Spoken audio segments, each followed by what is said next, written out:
welcome to Community Development 101. My name is Joe Horne. I'm Community Development Director for Williamson County Government. This show was put together in order to acquaint county residents of the function of the Community Development Department, which handles developmental services largely for the unincorporated county.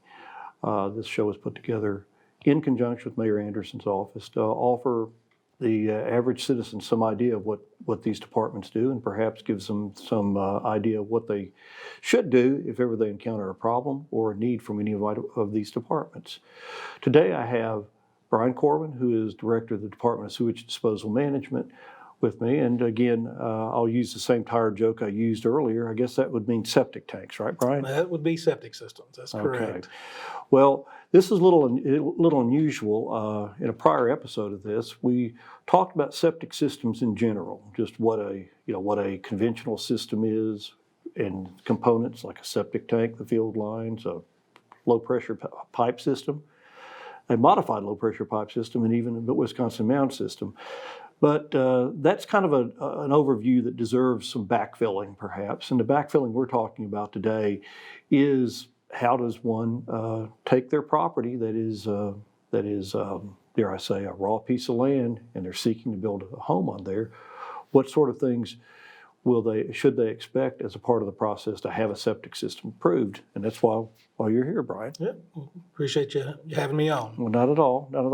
Well, tell me a little bit about going from the basics to just the entire regulatory framework of what we do. Right. So our department is charged with regulating septic systems across all of Williamson County.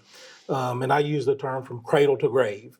So it can be everything from the development of raw property into building a home, like you mentioned, to all the way throughout the life of that property. As someone lives there, if they ever want to do anything additional with that property, they want to do an addition or an expansion, or put a second house on a piece of property. So we work with them there as well, all the way through to the service life of that system until that house is no longer there or they're connected to sewer. So we'll be working with it if they ever have an issue with their system, whether just a malfunction or a problem or a system failure. So we kind of work from the very beginnings all the way throughout the life of that system. I see. Well, it's not just a case of, installing a system and saying, hope nothing happens. You That's have right. you have to plan to be successful.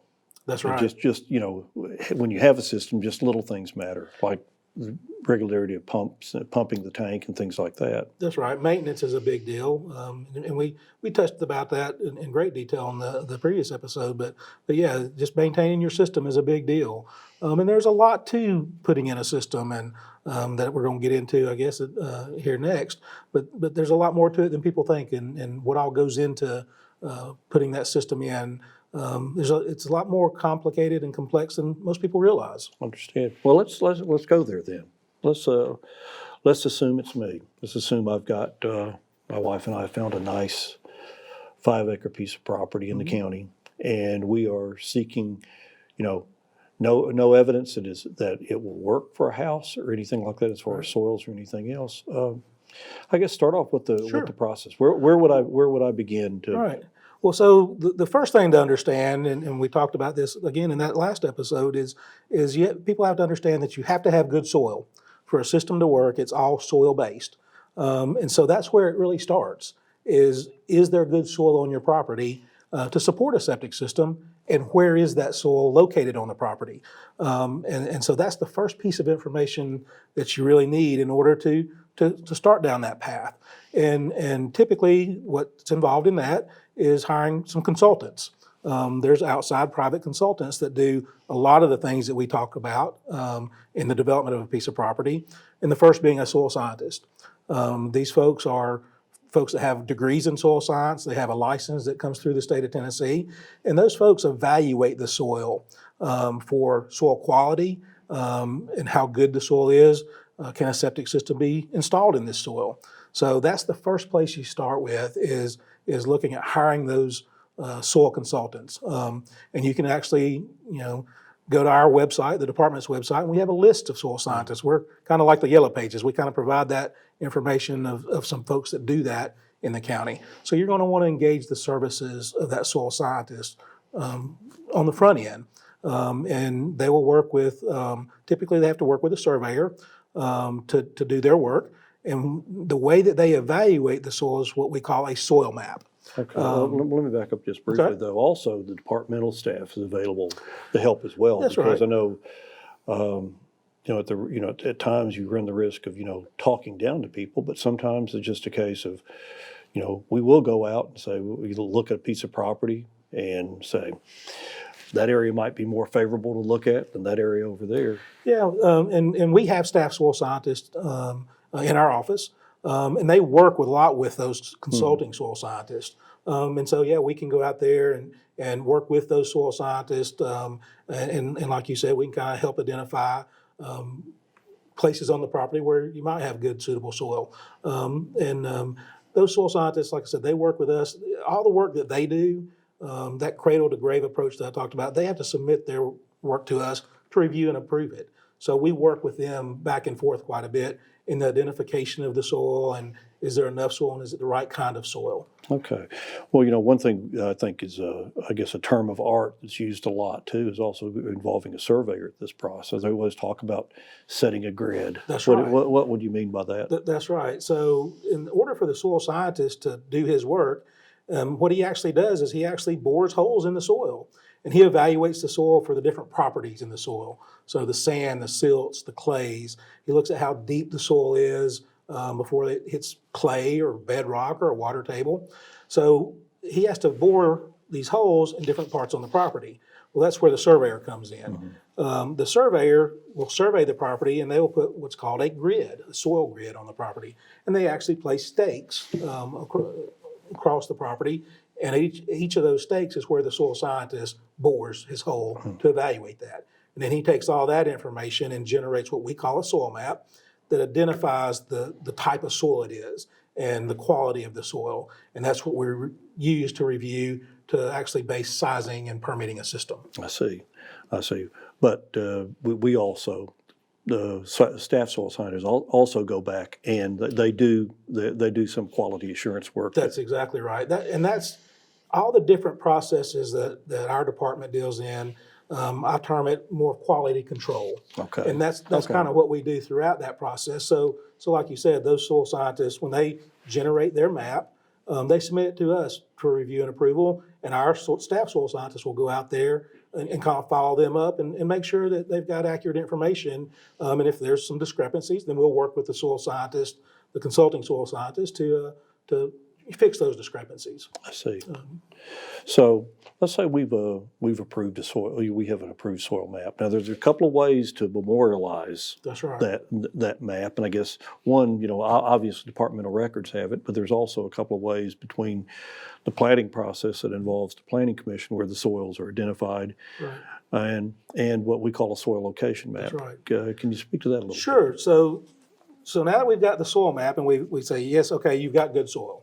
So now we take that information and we actually designate where the septic field is going to be using that soil information. And like you said, there's kind of two different routes that we go to kind of designate those areas, make sure they're big enough size, make sure they meet setbacks and all the other regulations that we have. And those two paths depend on different things, how the property is configured, could be the size of the property. One path is a subdivision plat that you mentioned that goes through the planning department and the planning commission. And so a survey would take and draw that plat. And it's a graphical representation of the property, shows where the building envelope is and where the septic fields are going to be on that property. So it kind of gives everything in relation to each other. And that's if it's going down the subdivision path. If it's not a subdivision lot, say it's just that 5 acres out in the county somewhere, we still want to memorialize and show that graphically on a survey document. But that document doesn't go to the planning commission for review and approval. It's just showing where the system is, notes and restrictions, what it's approved for. It's still prepared by a surveyor, and we call that a subsurface sewage disposal system location map. So you hear the term just location map a lot of times, because that's a mouthful of words.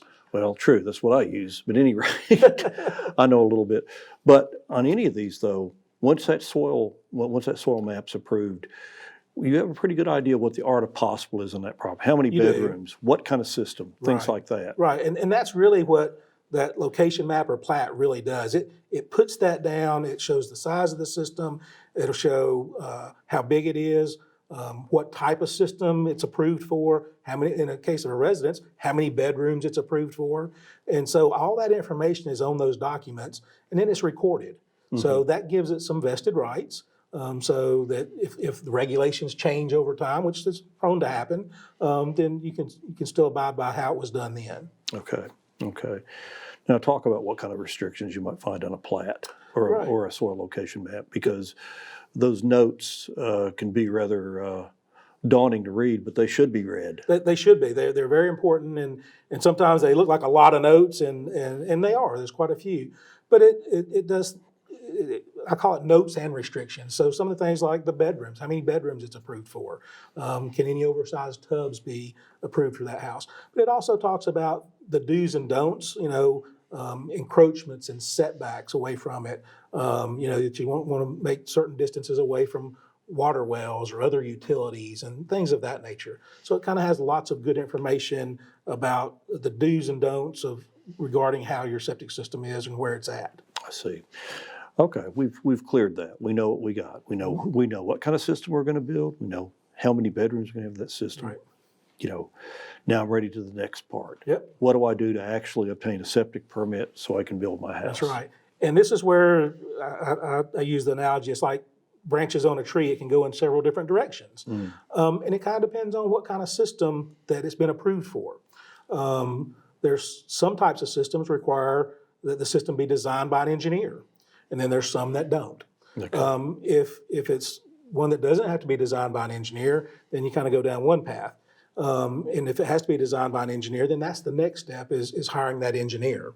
Well, let's talk about not having to have an engineer, and then we'll go back We'll go back to the tough one, the tougher one. I Right. should So say. let's say it's a system that does not have to be designed. So the next step is actually making an application for your septic permit. And so to back up just a little bit and how this process works, because ultimately someone wants to get a building permit to build their house. But you can't get your building permit until you have a septic permit. And the reason for that is they don't want to issue a building permit if they don't know that you have a way of getting rid of your wastewater. Sure. So they look for having a septic permit first. So that's the first thing that you do before you apply for your building permit. You apply for your septic permit. So when you go to do that, there's a couple of more pieces of information that we're going to need from you at that time.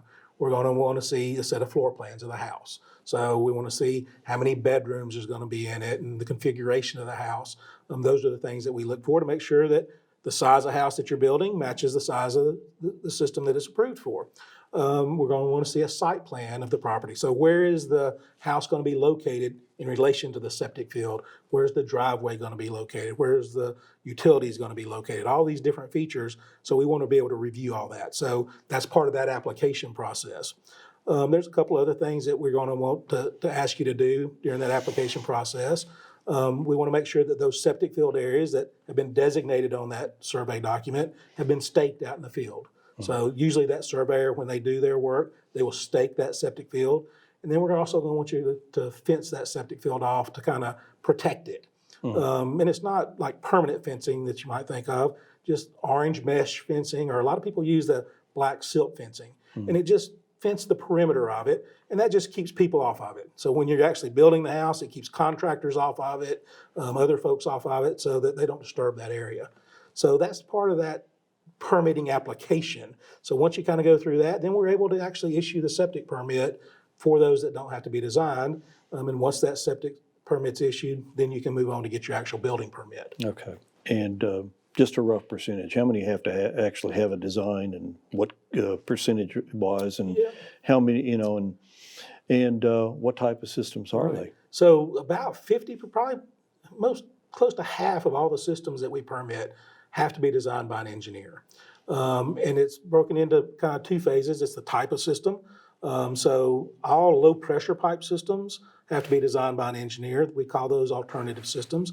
And even some of our conventional systems, if they reach a certain size, the regulations require that they be designed by an engineer. Well, some of that also comes from the state of Tennessee as well. That's right. Because we talked about this in the prior episode, but we are a contract county, and of course, it's probably an unfortunate phrase, but we step into the state's shoes in many instances with this. That's right. That's right. So some of those systems that you mentioned, let's say on a conventional system, if it becomes up to a certain size, anything over a 5-bedroom basically is a kind of the rough break point, has to be designed by an engineer.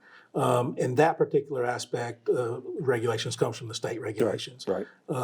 County regulations, all low pressure pipe systems have to be designed by an engineer. And like I said, about half of the systems we do are low pressure systems, and about half of the conventionals, well, not quite half, probably a third of the conventionals have to be designed by an engineer. I see. So quite a few systems end up having to be designed by an engineer.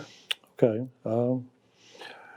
You have designed your system, or your engineer, I should say, has designed your system. We're gonna assume the conventional worked out pretty well. Right.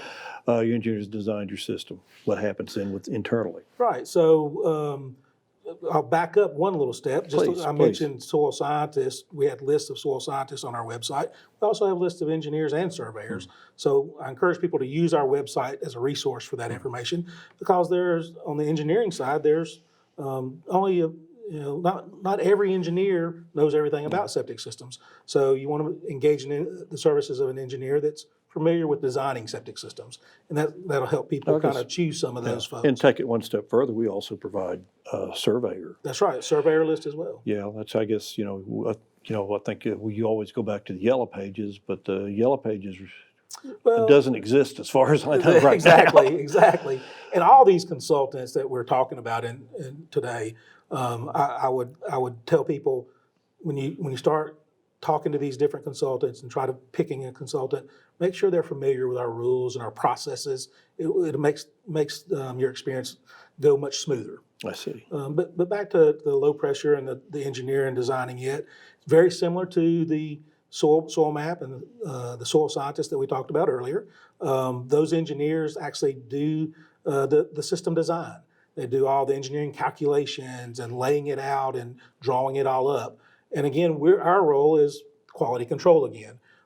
We have an engineer on staff, and we have another design reviewer on staff that they review that information. So just like the soil map, the engineer submits his design plans to us for us to review and approve. We visit the site to make sure that what he's drawn on paper can actually be built on site. So we work with that engineer back and forth to get the design the way it should be, and then we can approve that design. I see. So we've got an approved design, and we've issued a permit now. Yep. But the department still has some involvement in the actual installation of the system. That's right. So once you've got your septic permit and your building permit, and you start building your house, then you're ready to actually install your system. And so we're involved in that aspect of it as well. Back to those lists on our website, the folks that install the system have to be licensed by the county.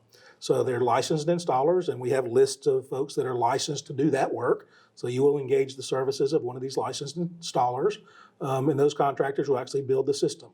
On our staff, we have a group of inspectors that inspect the installation of the systems. So once that installer, you hire an installer and they go to start installing the system, then they will work with our inspectors to schedule their work. And then we come out as they're doing the installation, as they're building their system, we come out in various stages to inspect their work. Or benchmarks, let's say. Certain benchmark times. Yeah, right. There's different stages, laying the system out. So they kind of want to mark it out on the ground before they start digging. So we'll come out and check and make sure it's in accordance with the design plans, for instance. And then as they start digging, we come in different processes, different stages, to make sure they've dug it at the right depths and it's the right configuration, and then they're meeting all the regulations of constructing that system. And we'll do that throughout the process, all the way to the very end. If it's got a pump and has electrical controls, we will make sure that all those are hooked up and done, installed correctly, all the way to the very final where they cover it all up. So we're out there in multiple different stages to ensure that they've done the work they're supposed to do. I see. Well, there's one aspect of this too. Every once with every once in a while, you get circumstances though where sometimes folks get in the house before maybe y'all have done a final. Yeah, that happens every now and again, or they're ready to move in the house and they don't have a final, and so maybe the system's not 100% done yet, and so we'll try to work with the installer to get that done, so that they can get moved on in. But it's very important though that those finals, be it a building, That's right. a certificate of occupancy, that occurs because. And we do try to make accommodations for that. Yeah. It's the phrase "I've got a closing," I guess is it does make an impression on us. We obviously didn't schedule the closing, That's right. but it does make an impression because this is a very important day for everybody involved. It is. Yeah. And we will go out of our ways to try to help. Yeah. But it's very important though that these systems are are done correctly because let's say you didn't get your CO or you didn't get your final septic, and then comes 6, 8, 10 years later, and you're getting ready to move to your next happy home, and somebody comes up and says, we couldn't find that document. Right. So there's a couple of scenarios with there in what you described. That certificate of occupancy is very important. Piece of paper that tells everyone that everything's been inspected, not just septic, but the building inspections as well. So you want to have that assurance because you want to ensure that it was done right. You don't want to move in and 6 weeks later you start having a problem, much less 8, 10 years later when you go to try to sell it. If you want to sell your property, then the buyer's going to want to have the assurances that things were done right back then. And so that piece of paper and that document is very, very important, for future owners as well. Okay. Well, I was going to ask you, is there anything we've left out of this part? I know we haven't talked much about the Board of Health's role in everything that happens within your department as well. Well, you mentioned the Board of Health. The Board of Health is our that's who governs us as far as our department. They're the ones that promulgate any rules and regulations. They're the ones that approve special systems, grant any variances, things of that nature. So they kind of oversee our department on a global scale in every aspect of what we do. The only other thing I would mention, we talked about installing new systems. We also are involved in different technical assistance applications. So sometimes it's not just people building houses. If they want to do an addition or do a pool or put an outbuilding on their property, sometimes those are a lot of functions that we do as well that can really impact your property. Yeah, the point is you don't need a septic permit to install a pool, but it's probably not but you also want to make sure the special spot that you decided to install your pool isn't your backup field. That's right. You don't want to encroach on your septic field with your swimming pool or your deck or your shed, and that's where we come in. Yeah. Well, I know it's difficult at times to get to feel like perhaps we might be overbearing in those areas, but it's done in the spirit that frankly. Mistakes in septic are rarely inexpensive. That's correct. And the other aspect is we touched on earlier too, is that out of sight, out of mind, and it's all below ground, so you think you've got lots of room to do things. But the other thing to keep in mind is there is no sewer service most likely coming to where you're at, especially in Williamson County, and so you want to ensure that that's going to work long term and that you have a way to so you don't want to mess up the soil that you got or the septic areas that you have. Okay. Well, do you have any final words for us? Other than use our office as a resource. Call our office, look at our website. We're there to help you through the process the best that we can. Okay. Well, I appreciate your time. Sure. And I want to thank you for tuning in to Community Development 101, and we look forward to seeing you the next time. Thank you very much.